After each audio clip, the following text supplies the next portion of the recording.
بسم اللہ الرحمن الرحیم۔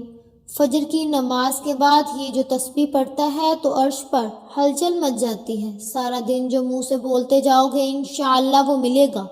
رسول پاک صلی اللہ علیہ وسلم نے فرمایا، محترم ناظرین، یہ وہ فضیلت اور برکت والی تسبیح ہے کہ جس کو پڑھنے سے نہ صرف گناہ معاف ہوتے ہیں بلکہ فجر کی نماز کے بعد جو یہ تسبیح پڑھتا ہے اللہ تعالیٰ اس کے دن بھر کی تمام حاجتوں کو پورا کرتے ہیں۔ اللہ تعالیٰ اس کی پریشانیوں کو دور کرتے ہیں اور اسے بے شمار رزق غیب سے عطا کرتے ہیں۔ رسول پاک صلی اللہ علیہ وسلم نے فرمایا کہ جو شخص صبح اور شام 100 مرتبہ یہ تسبیح پڑھے گا تو قیامت کے دن اس سے افضل عمل کسی کا نہیں ہوگا سوائے اس شخص کے جس نے اس کے برابر یا اس سے زیادہ ان کلمات کو پڑھا ہوگا۔ تو ناظرین، فجر کی نماز کے بعد جو یہ تسبیح پڑھتا ہے تو عرش پر ہلچل مچ جاتی ہے۔ اللہ تعالیٰ اپنے بندے کی حاجت کو پورا کرتا ہے اور فرشتوں کی دورے لگوا دیتا ہے کہ اس کے ہر معاملات میں اس کی غیبی مدد کرتے ہیں۔ اس کے منہ سے نکلے ہر لفظ پر اللہ تعالیٰ کن لکھ دیتے ہیں۔ محترم ناظرین کرام، ایک بہت ہی خاص اور مجرب وظیفہ لے کر آپ کی خدمت میں حاضر ہوئی ہوں کہ جس کو آپ فجر کی نماز کے بعد 100 مرتبہ پڑھ لیں تو لاکھوں کا قرضہ بھی ختم ہو جائے گا، حاجات ایک دن میں پوری ہوں گی۔ ناظرین، یہ کوئی بڑا وظیفہ نہیں اور نہ ہی کبھی آپ کو بڑے بڑے وظیفے بتاتی ہوں، مختصر سا عمل ہے۔ آج کا وظیفہ نہایت ہی مختصر سا وظیفہ ہے۔ فجر کے بعد آپ نے اس عمل کو کر لینا ہے، انشاءاللہ پھر اس وظیفے کا اثر آپ خود دیکھیں گے، رزق مال و دولت کے انبار لگ جائیں گے۔ یہ خاص وظیفہ دولت کے لیے ہے، لیکن آج کا یہ وظیفہ، یہ عمل صدقے دل کے ساتھ آپ نے کرنا ہے۔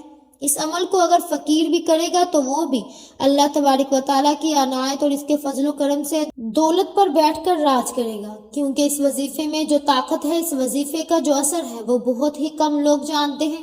ویسے تو ہم نے اپنے چینل پر بے شمار وظائف بتائے ہیں، لیکن جو یہ عمل ہے، یہ جو وظیفہ ہے، یہ آپ کی ساری پریشانیوں کو انشاءاللہ ختم کر دے گا۔ آپ کے اوپر لاکھوں کروڑوں کا قرضہ بھی ہوگا تو وہ چٹکیاں بجاتے ادا ہو جائے گا۔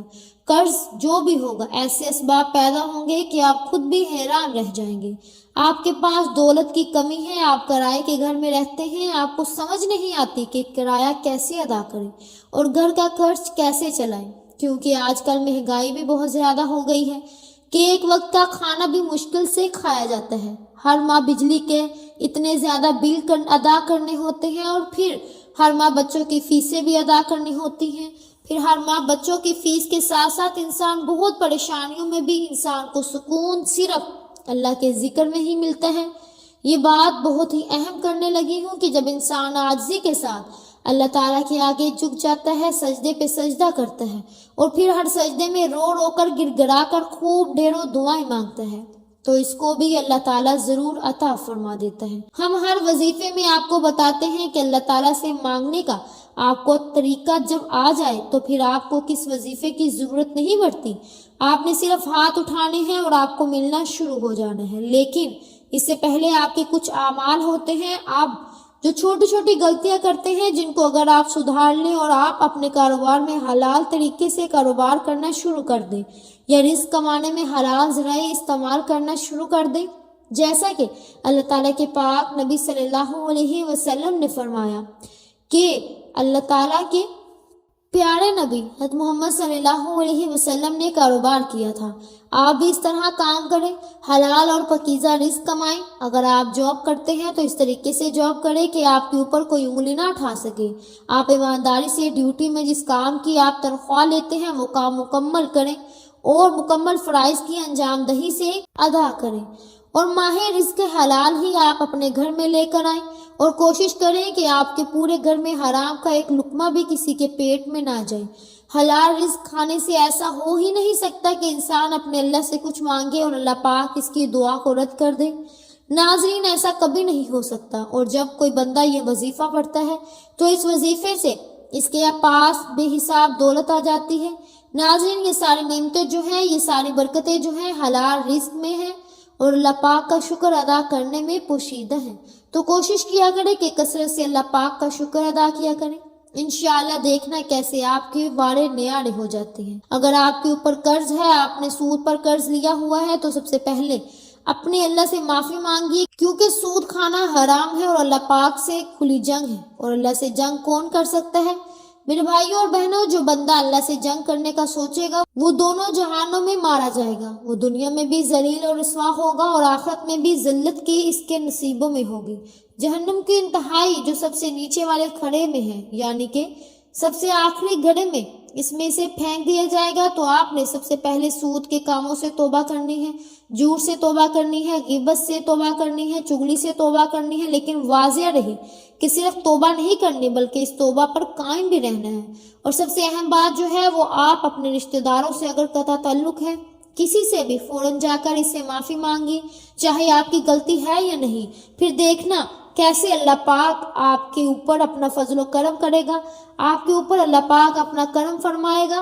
یہ رشتہ داروں کے ساتھ آپ نے اچھا سلوک کرنا ہے، ان کے ساتھ تعلقات جوڑنے کی کوشش کرنی ہے۔ یہ نہیں دیکھنا کہ کسی نے کیا کہہ دیا، آپ عاجزی اختیار کریں، جو عاجزی اختیار کر لے گا پھر اسی کو ملے گا اور اسی کو پھل ملے گا۔ اور جب آپ کبھی بلندی پر چڑھتے ہیں آپ کو پتہ ہونا چاہیے کہ جب بھی آپ بلندی پر چڑھیں گے تو آپ کو جھکنا پڑے گا، آپ سیدھے کھڑے ہو کر بلندی پر کبھی نہیں چڑھ سکتے، اور جب آپ نے نیچے اترنا ہے تو آپ کو سیدھا ہونا پڑتا ہے، تو اس وقت آپ کو ایسے سینہ تان کے نیچے اترنا پڑتا ہے، پھر ہی آپ نیچے اتر سکتے ہیں۔ ناظرین کرام، آج کا جو وظیفہ ہے اس کی ترتیب آپ اچھے سے سمجھ لیجئے اور میری باتوں پر آپ نے عمل کرنا ہے۔ اس کو آپ نے اپنے دوستوں کے ساتھ، رشتہ داروں کے ساتھ لازمی شیئر کرنا ہے، کیونکہ یہ بھی ایک طرح کا صدقہ جاریہ ہے۔ کسی ایک بندے نے بھی اس بات پر عمل کر لیا تو اس کا اجر آپ کو ہی ملے گا اور مجھے بھی ملے گا۔ ناظرین، جب فجر کی نماز ادا کر لیں آپ نے کوشش کرنی ہے کہ وہی اسی جگہ پر بیٹھ جائیں۔ مردوں نے کوشش کرنی ہے کہ وہ مسجد میں جا کے جماعت کے ساتھ نماز ادا کریں اور عورتیں گھر میں نماز ادا کریں۔ اگر آپ کو ٹائم نہیں ملتا یا آپ نے کہیں جانا ہوتا ہے تو آپ عشاء کی نماز کے بعد سونے سے پہلے بھی اس وظیفے کو کر سکتے ہیں، اس پر کوئی پابندی نہیں، لیکن فجر کی نماز کے وقت کرنا زیادہ بہتر رہے گا۔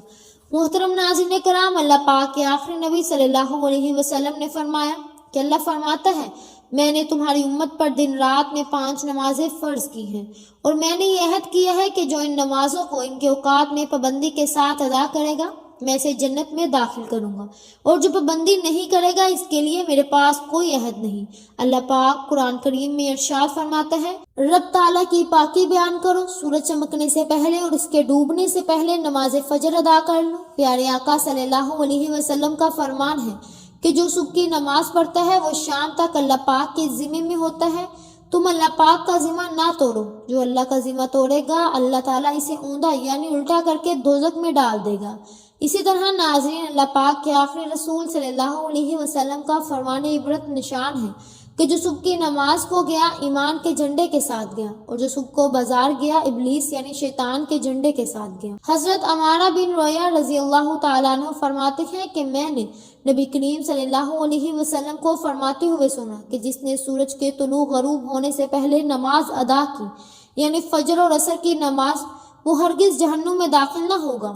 حضرت ابو عبیدہ رضی اللہ تعالیٰ عنہ بیان کرتے ہیں کہ رسول پاک صلی اللہ علیہ وسلم نے فرمایا کہ جمعہ کے دن پڑھے جانے والی نماز باجماعت سے افضل کوئی نماز نہیں۔ میرا گمان یعنی خیال ہے کہ تم میں سے جو اس میں شریک ہوگا اس کے گناہ معاف کر دیے جائیں گے۔ سرکار دو عالم صلی اللہ علیہ وسلم کا یہ بھی فرمان ہے کہ جس نے 40 دن فجر اور عشاء باجماعت پر ہی اس کو اللہ پاک 2 آزادی عطا فرمائے گا، ایک آگ سے اور دوسرا نفاق یعنی منافقت سے۔ ناظرین، نماز جنت کی چابی ہے۔ اللہ پاک ہمیں 5 وقت کی نماز باجماعت ادا کرنے کی توفیق عطا فرمائے، آمین یا رب العالمین۔ جو صبح کی نماز سورج نکلنے سے پہلے پڑھ لے یعنی باجماعت ادا کرے تو ایسا بندہ اللہ پاک کی ذمے میں چلا جاتا ہے۔ جو 2 نمازیں یعنی فجر اور عصر کی نمازیں شوق سے پڑھتا ہے اللہ پاک اس کے لیے باقی نمازیں پڑھنا بھی آسان کر دیتا ہے۔ جب اسے موت آئے گی اللہ پاک اس کے لیے جنت کے 8 دروازے کھول دیتا ہے۔ فجر کی سنت دنیا کے خزانوں سے بہتر ہے۔ اللہ پاک قیامت کے دن اس شخص کو اپنا دیدار نصیب کرے گا۔ فرمان مبارک ہے کہ اے میرے صحابہ، منافق بندے پر بوجھل اور سب سے باری نماز فجر ہے۔ فجر کی نماز کی فضیلتوں کو مد نظر رکھتے ہوئے گزارش ہے کہ اگر آپ اپنی دنیا اور آخرت سنوارنا چاہتے ہیں اور دونوں جہانوں میں کامیابی حاصل کرنا چاہتے ہیں تو فجر کی نماز کو اپنے اوپر لازم کر لیجئے۔ اللہ پاک ہماری موت اور آخری سانس میں بھی نماز فجر ادا کرتے ہوئے عطا فرمائے، آمین ثم آمین۔ محترم ناظرین کرام، آپ نے سب سے پہلے ایک مرتبہ بسم اللہ الرحمن الرحیم پڑھ لینی ہے۔ اللہ پاک اور لاریب قرآن مجید میں آیا ہے، ترجمہ سلیمان کی طرف سے ہے اور وہ ہے اللہ کے نام سے شروع کرتا ہوں جو بے حد مہربان نہایت رحم کرنے والا ہے۔ حضرت سلیمان علیہ السلام نے اپنے خط کا آغاز اللہ تعالیٰ کے بابرکت نام سے ہی کیا۔ اس طرح حضرت نوح علیہ السلام کی کشتی کے چلنے کا تذکرہ قرآن مجید میں کیا گیا تو اللہ تعالیٰ نے ارشاد فرمایا کہ اس میں سوار ہو جاؤ، اس کا چلنا اور تیرنا اللہ کے نام سے ہے، بے شک میرا رب بخشنے والا مہربان ہے۔ گویا کسی بھی ایسے کام کا آغاز ہو جو جائز ہو تو اللہ تعالیٰ کا نام لینا اور اسے شروع کرنا انبیاء علیہ السلام کی سنت مبارکہ ہے جو اس کام میں برکت پیدا کر دیتی ہے۔ جب نبی کریم صلی اللہ علیہ وسلم بھی کوئی کام کرتے تو اس کی ابتدا اللہ تعالیٰ کے بابرکت نام سے فرماتے تھے۔ آپ صلی اللہ علیہ وسلم نے فرمان رواؤں کے نام خطوط لکھے تو ان کا آغاز بھی اللہ تعالیٰ کے نام سے ہی کیا۔ ناظرین، اس سے معلوم ہوتا ہے کہ کس قدر اہمیت کی حامل ہے یہ بسم اللہ شریف ہے۔ رسول پاک صلی اللہ علیہ وسلم کا ارشاد ہے کہ دروازہ بند کرتے وقت بسم اللہ پڑھو، چراغ گل کرتے ہوئے بسم اللہ پڑھو، برتن ڈانپتے ہوئے بسم اللہ پڑھو اور مشک کا منہ بند کرتے ہوئے بسم اللہ پڑھو، کھانا کھاتے وقت بسم اللہ پڑھو، پانی پیتے وقت بسم اللہ پڑھو اور بے شک بسم اللہ پڑھنا مستحب ہے۔ ناظرین، بسم اللہ پڑھنے کے بعد آپ نے نبی کریم صلی اللہ علیہ وسلم کی ذات اقدس پر صرف 11 بار درود پاک پڑھنا ہے۔ درود پاک بے شک آپ آسان اور مختصر سا بھی پڑھ سکتے ہیں، اور یعنی آپ صلی اللہ علیہ وسلم یا صلی اللہ علیہ محمد، لیکن بہتر یہی ہے کہ آپ نماز والا درود یعنی درود ابراہیمی پڑھ لیں۔ حضرت عبداللہ بن عمر رضی اللہ تعالیٰ عنہ روایت کرتے ہیں کہ ایک شخص نے حضور اقدس صلی اللہ علیہ وسلم کی خدمت اقدس میں حاضر ہو کر اپنی مفلسی اور تنگ دستی کی شکایت کی تو آپ صلی اللہ علیہ وسلم نے فرمایا کہ جب تم گھر میں داخل ہو اور گھر میں کوئی ہو تو اسے سلام کرو، اور اگر کوئی نہ ہو تو مجھ پر سلام عرض کرو اور ایک بار قل هو اللہ احد پڑھو۔ اس شخص نے ایسا ہی کیا۔ اللہ تعالیٰ نے اسے اتنا مال و مال کر دیا کہ اس نے اپنے ہمسایوں کی بھی خدمت کی۔ فرمان مصطفیٰ صلی اللہ علیہ وسلم ہے کہ جو یہ پسند کرے کہ اللہ تعالیٰ اس کے گھر میں خیر زیادہ کرے تو جب بھی کھانا حاضر کیا جائے وضو کرے، اور جب اٹھایا جائے تو اس وقت بھی وضو کرے۔ کھانے کے وضو سے مراد دونوں ہاتھ گھٹوں تک اور منہ کا اگلا حصہ دھونا اور کولی کرنا ہے۔ ناظرین، مل کر کھانا کھانے میں برکت ہے۔ سرکار مدینہ صلی اللہ علیہ وسلم کا فرمان ہے کہ اکٹھے کھانا کھاؤ، الگ الگ نہ کھاؤ، کہ برکت جماعت کے ساتھ ہے۔ اس حدیث پاک کے تحت حکیم الامت مفتی احمد یار خان رحمۃ اللہ علیہ فرماتے ہیں کہ ساتھ کھانے میں تھوڑا کھانا بہت کافی ہے۔ اس میں ایسی محبت بڑھتی ہے کہ نماز جہاد، حج، کھانا غرض کی عبادات، عادات میں مسلمانوں کی جماعت بڑی اعلیٰ نعمت۔ رزق میں وسعت کا نسخہ سرکار دو عالم صلی اللہ علیہ وسلم کا فرمان عالی شان ہے۔ جو شخص دسترخوان سے کھانا کھائے اور کھانا کھانے کے بعد گرے ہوئے ٹکڑوں کو اٹھا کر کھائے وہ فراخی کی زندگی گزارتا ہے اور اس کے اولاد میں بھی عافیت رہتی ہے اور برکت کا ایک سبب پیدا ہو جاتا ہے۔ ناظرین، رشتہ داروں سے حسن سلوک کرنا بھی ہے۔ نبی پاک صلی اللہ علیہ وسلم نے فرمایا کہ جیسے عمر میں اضافہ اور رزق میں زیادتی ہونا پسند ہو تو اسے چاہیے کہ وہ اللہ تعالیٰ سے ڈرے اور صلح رحمی کرے، سال بھر رزق حلال ملے گا۔ فرمان عالی شان ہے کہ بھوکا اور حاجت مند اگر اپنی حاجت لوگوں سے چھپائے، خدا تعالیٰ رزق حلال سال بھر تک اسے عنایت کرے گا۔ جس نے استغفار کو اپنے اوپر لازم کر لیا، اللہ عز و جل اس کی ہر پریشانی دور فرمائے گا اور ہر تنگی سے اسے راحت عطا فرمائے گا اور اسے ایسی جگہ سے رزق عطا فرمائے گا کہ جہاں سے اسے گمان بھی نہیں ہوگا۔ اور فرمایا کہ کیا میں تمہیں وہ چیز نہ بتاؤں جو تمہیں تمہارے دشمن سے نجات دے اور تمہارے رزق کو وسیع کر دے۔ رات دن اللہ تعالیٰ سے دعا مانگتے رہو کہ دعا مومن کا ہتھیار ہے۔ حضرت عبداللہ بن عمر رضی اللہ تعالیٰ عنہ روایت کرتے ہیں کہ ایک شخص حضور پاک صلی اللہ علیہ وسلم کی خدمت میں حاضر ہوا اور اپنی تنگ دستی کا شکوہ کرنے لگا تو آپ صلی اللہ علیہ وسلم نے اس آدمی سے فرمایا کہ کیا تمہیں وہ تسبیح بھول گئی جو ملائکہ کی تسبیح ہے، جو تمام مخلوقات کی تسبیح ہے؟ اس کے ذریعے سے سب کو رزق دیا جاتا ہے۔ حضرت عبداللہ بن عمر رضی اللہ تعالیٰ عنہ نے عرض کیا کہ یا رسول اللہ صلی اللہ علیہ وسلم، وہ کون سی تسبیح ہے؟ پہلے آپ ٹیک لگا کر تشریف فرما تھے تو آپ صلی اللہ علیہ وسلم سیدھی ہو کر بیٹھ گئے۔ آپ صلی اللہ علیہ وسلم نے فرمایا کہ اے ابن عمر، صبح صادق کے طلوع ہونے کے بعد سے لے کر نماز فجر کے درمیان یہ کلمات سبحان اللہ و بحمدہ سبحان اللہ العظیم استغفراللہ 100 مرتبہ پڑھ لو تو دنیا تمہارے پاس ناک رگڑتی ہوئی آئے گی، اور اللہ تعالیٰ ہر اس کلمے کے بدلے جو تم کہو گے ایک فرشتہ پیدا فرمائے گا جو قیامت تک تسبیح بیان کرتا رہے گا، اور اس کا ثواب تمہیں ملے گا۔ تو ناظرین، فجر کی نماز کے بعد 100 بار یہ تسبیح لازمی پڑھیں، سبحان اللہ و بحمدہ، سبحان اللہ العظیم، استغفر اللہ۔ انشاءاللہ آپ کی تمام دنیاوی پریشانیاں دور ہو جائیں گی، اللہ تعالیٰ آپ کی تمام حاجتوں کو پورا کر دے گا، اللہ پاک آپ کو دینی دنیاوی نعمتوں سے مالا مال کر دے گا۔ انشاءاللہ آخر میں دوبارہ سے 11 بار درود شریف پڑھ لینا ہے۔ درود شریف پڑھنے کے بعد آپ نے اللہ تعالیٰ سے دعا مانگنی ہے۔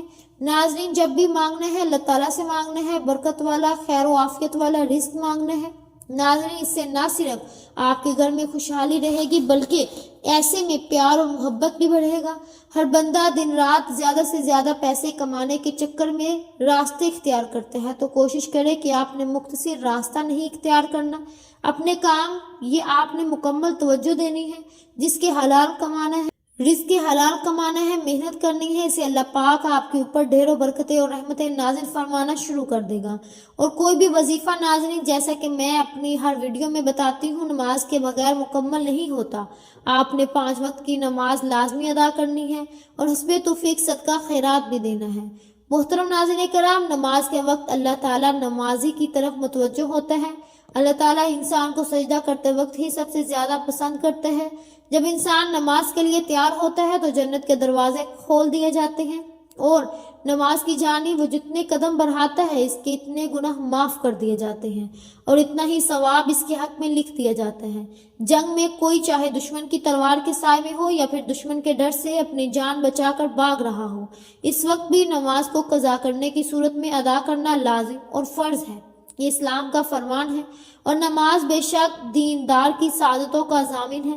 اللہ عز و جل قرآن مقدس میں ارشاد فرماتا ہے کہ یہ کتاب پرہیزگاروں کو ہدایت ہے، جو غیب پر ایمان لائے اور نماز قائم رکھتے ہیں، اور ہم نے جو دیا اسی میں سے ہماری راہ میں خرچ کرتے ہیں۔ اور فرماتا ہے کہ نماز قائم کرو اور زکوٰۃ ادا کرو، اور رکوع کرنے والوں کے ساتھ نماز پڑھو، یعنی مسلمانوں کے ساتھ، کہ رکوع ہماری شریعت میں ہے یا پھر باجماعت ادا کرو۔ ناظرین، نماز کا متعلقہ ترک کرنا سخت ہولناک چیز ہے۔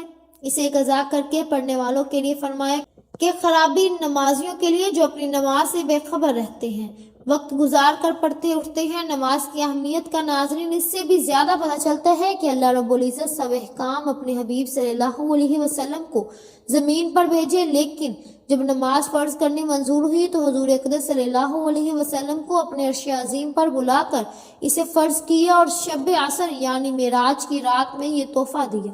اس طرح فرماتا ہے کہ بے شک نماز مومنوں پر اپنے مقرر وقت میں ادا کرنا فرض ہے، اور فرماتا ہے کہ نماز قائم کرو اور زکوٰۃ دو، اور فرماتا ہے کہ اپنے رب کی اس وقت تک عبادت کرو جب تک کہ تیری موت نہ آ جائے۔ ناظرین، اس طریقے سے اللہ تبارک و تعالیٰ نے پورے قرآن میں مختلف مقامات پر مختلف طریقوں سے 186 مرتبہ اپنے بندوں کو نماز قائم کرنے کا حکم دیا ہے، کیونکہ نماز تمام برائیوں سے روکتی ہے، جیسے کہ قرآن مقدس میں ارشاد ہے کہ بے شک نماز برائیوں اور برے کاموں سے روکتی ہے۔ اللہ تعالیٰ اپنے بندوں کو نماز پر پابندی کی تلقین اس لیے کر رہا ہے تاکہ اس کے بندے ضلالت اور گمراہی کے دلدل میں نہ پھنس جائیں اور حق کی راہ پر گامزن رہیں، تمام تر اختلافات اور مصیبتوں سے بچے رہیں۔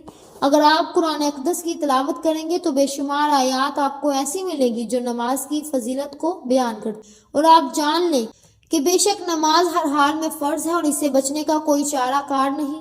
حضرت عقبہ بن عمر رضی اللہ تعالیٰ عنہ سے روایت ہے کہ سیدنا محمد مصطفیٰ صلی اللہ علیہ وسلم نے فرمایا کہ جو بھی مسلمان اچھے طریقے سے وضو کرتا ہے پھر کھڑے ہو کر اس طرح 2 رکعت نماز پڑھتا ہے کہ اپنے دل اور چہرے سے متوجہ ہو کر یہ 2 رکعتیں ادا کرتا ہے تو اس کے لیے جنت واجب ہو جاتی ہے۔